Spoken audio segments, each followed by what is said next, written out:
fabulous saxophone players, so I have a quick video for you about your saxophone. And this video is for you to watch before your next band class so you know exactly what the different parts of your instrument are, because you are going to be having a mini lesson on your instrument soon. I want to make sure you know what the parts are before you start putting them together.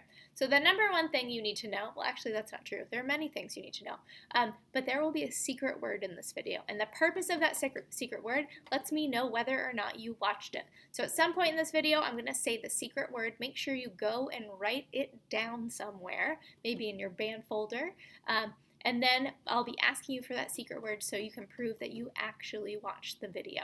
Alright, so this is the saxophone. It is a woodwind instrument. It's a woodwind instrument because it uses, hold on, let me turn this around. Woo-hoo.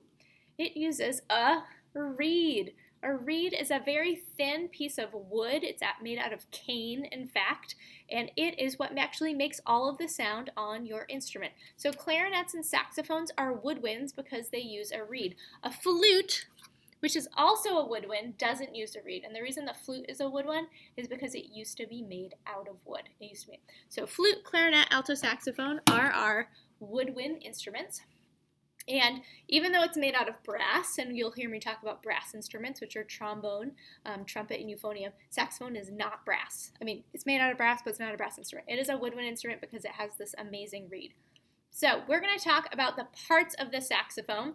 So we're going to might as well start with the reed because it's in my mouth. So this little thin piece of wood is what makes all of the sound on your instrument. And in order for it to make a sound, it has to be wet, and it has to be completely wet.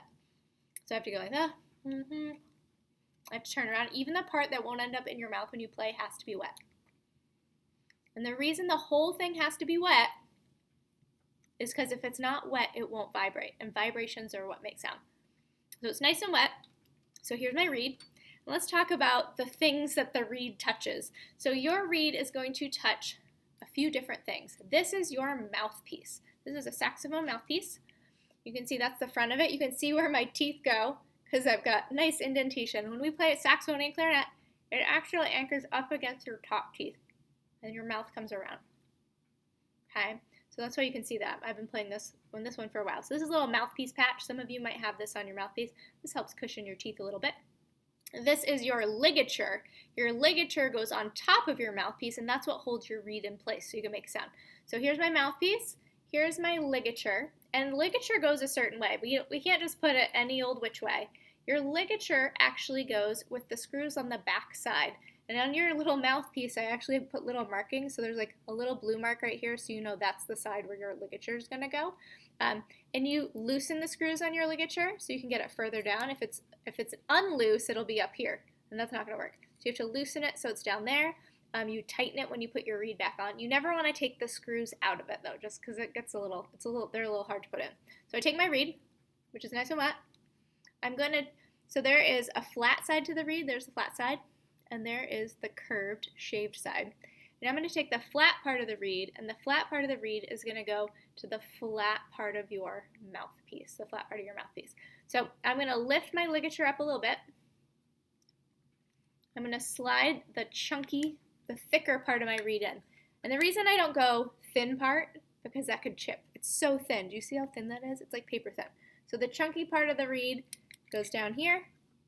I slide it down. I try to get my ligature in place. And then there's just going to be like a sliver, move it again, a sliver of black right there, just a sliver, because if it's too much, then all your air goes in and you don't make a sound. So just the tiniest little sliver of black you've ever seen. And then I'm going to slide that down below these silver lines. Do you guys see those silver lines I drew? So I'm drawing a little silver line on your mouthpiece so you know how far to go down.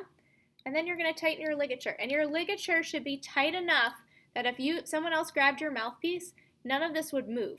If your ligature is so right here, if I grab my mouthpiece, none of this is going anywhere. I can't pull it or anything off. If it's loose, then if I grab my mouthpiece, like my reed moves around, it can come off, which makes it hard to play. So we want it to be nice and in place. And if you look at my ligature, it's right in the center of my reed and right in the center of my mouthpiece. And I put a little dot, where is it? Right here. Right here, so you guys can see that. So that'll be marked. So we have our mouthpiece, which is this lovely little thing.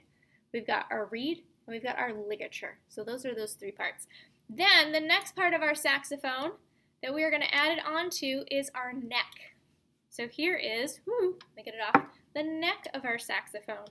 Just going to wiggle a little bit. Okay, so here's my neck. So the neck is where you put the mouthpiece. And if you see this right here, this is called cork.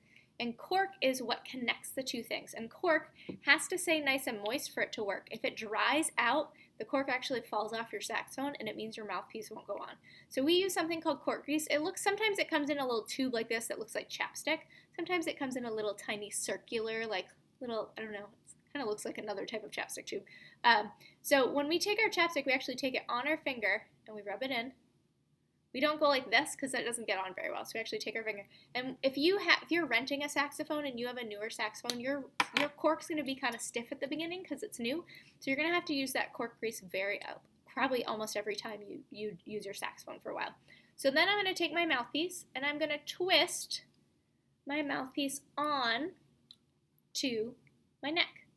And I'm going to bring it up probably about there. And I'll probably end up marking that on your cork as well for you guys. So it's going to go up just like that. So then I can play. Isn't that the most beautiful sound you've ever heard? Oh, I didn't play just the mouthpiece. Here's what the mouthpiece sounds like. Isn't that lovely? So beautiful. So then I take my saxophone mouthpiece, I put it back on, and did you see I twisted? You always want to twist. You never want to just push. You never want to force anything. Your instrument's very fragile. I know it doesn't look like it. It's a big chunk of metal, but a lot can go wrong quickly if we're not careful with it. And when I'm twisting this on, I want to be really careful not to bend this. This is a little octave mechanism. We want to make sure we're not like squeezing really hard on that. So my hands are kind of lightly around it. All right, so I have my mouthpiece, my ligature, my reed, my neck, and then your neck, the way it goes into your saxophone, there's this little screw right here. And when you're not playing your saxophone, it should be a little bit loose. When you are playing your saxophone, you're going to tighten it. So what I'm going to do is I'm going to put my neck in, and I'm going to go like that, make sure it's nice and centered, and then I'm going to twist this lovely screw right here, just like that. And I'm going to make it so it's comfortable, it's fitted. I don't want to crank it so tight that I have to call the Cape Elizabeth Fire Department to undo it. I don't want it to be loose, because if it's loose, that means my neck's flopping around. No one wants a loose neck. So we're going to do that. We're just going to have it so it's just a little bit tight, but not like out of control. And then it's ready to go. So and I just added it to the body of my saxophone. The biggest part of your saxophone is called the body. So you have our body, our neck, our mouthpiece, our ligature, and our reed. Ooh, I can't point to our reed. There's one last part, and I'm wearing it. This is called a neck strap. And here's the amazing thing about neck straps. Students sometimes forget they're adjustable. So you may have to have your neck strap at a very different height than I do, or the person that down the street that plays the saxophone. So your neck strap has this little thing right here that adjusts. And the reason it adjusts is we need our saxophone to be at the right height for us to play. So what we do is we take our neck strap, and yours might just have a hook. Mine has a clip, but some of them just have a hook. Then we just clip it right there. And our saxophone for every single person is going to go to the left side of your body. And the reason it goes to the left side of your body is because the keys are up, can stick out that way. If we go on this side, then you can't get your hand in there. So everyone's going to stick to the left side of their body. And if you look at my saxophone, if I were to let my saxophone, it's not the right height, right? If I went to play, it's going to go into my neck. Now I could contort my body and go like that, but that's uncomfortable. So I'm going to pull my neck strap up a little bit higher. Whoop.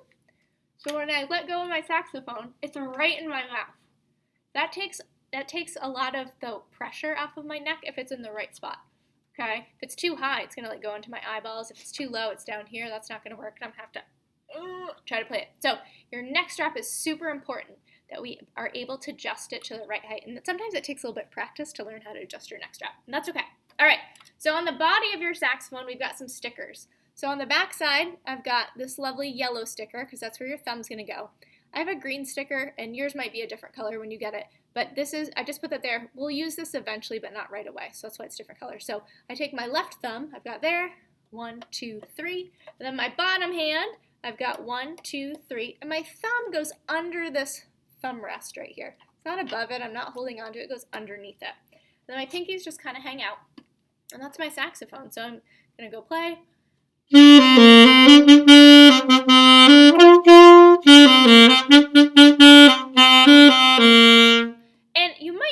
your saxophone when you get it, there's a few keys I put little red dots on. You see those 3 red dots? And then on this hand, there are, ooh, I'm going to turn it the wrong way. There are 3 red dots on these keys right here. So the reason I did that is those keys, it's very easy if you're not holding your hands correctly, for you accidentally to hit those keys. So if I go to play my saxophone and accidentally hit these keys or these keys, a different note's going to come out, not the right note. So I put little red dots on those as a reminder that your fingers should not be leaning in and touching on those. So this is our saxophone. All right, your secret word, saxophone players, you ready to write it down, is potato. The secret word is potato.